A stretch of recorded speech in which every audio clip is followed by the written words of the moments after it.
কিভাবে খুব সহজে করা যায় এবং খুব সহজে বোঝানো যায় বা বোঝা যায় সেই জিনিসটা আজকে শেখার চেষ্টা করব। তো চলো শুরু করি।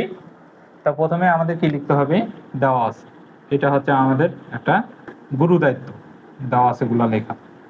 m = 6, n = কত 7। এই অঙ্কটা কিন্তু বিভিন্নভাবে করা যায়, মনে করি বা ধরি করেও করা যায়। তো এই অঙ্কটা করার আগে আমি জাস্ট একটু ক্লু দিই যাতে বুঝতে সুবিধা হয়। দেখো তো 4 এর উপর স্কয়ার করলে কত হয়, 16 হয়। আর 7 7 49 করলে কত হয়, মানে 7 এর উপর স্কয়ার করলে কত হয়, 7 7 49। বুঝতে পারছো?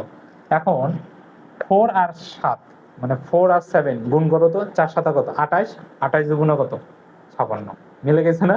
আচ্ছা, এই জিনিসটাই এখন আমরা অ্যাপ্লাই করব। তাহলে এখন আমরা লিখব প্রদত্ত রাশি।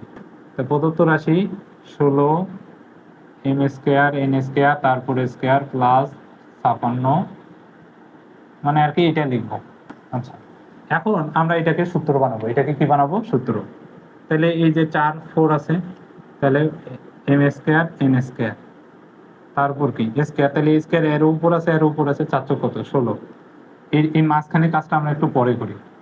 তাহলে এখানেও লিখি আমরা সেম ভাবে 3m² - 2n², তারপর কি স্কয়ার, তাহলে এটা বি, তাহলে এটা এ, এটা কি বি, তাহলে প্লাস 2a, তারপর হচ্ছে কত বি। আশা করি বুঝতে পারছো। তাহলে এটাকে আমরা এ বানাইলাম, এটাকে কি বানাইলাম বি, মানে জিনিসটাকে একটু সাজাই নিলাম। তাহলে square plus 2ab plus B square. বুঝতে পারছো?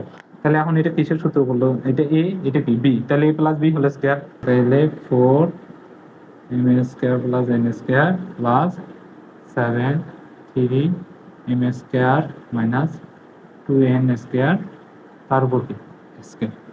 ঠিক আছে, এইটুকু তো আপাতত বোঝা পাইছো। এখন আমাদের আর বেশি কাজ নাই, এখন আছে যে আমরা এম আর এন এর মান বসাই দেবো, তারপর ক্যালকুলেশন করব।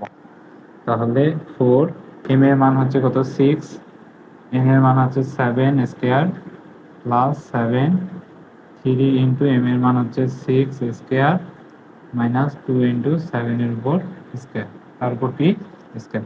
এখন এটা আমরা ক্যালকুলেটরে ক্যালকুলেশন করব। তাহলে দেখো, এই যে 6 6 কত 36, 7 7 49, 36 49 যোগ করে 4 যদি আমরা গুণ দিই 340। এখানে সেম ভাবে এটা যদি আমরা ক্যালকুলেশন করি তাহলে হবে আমাদের কত 108।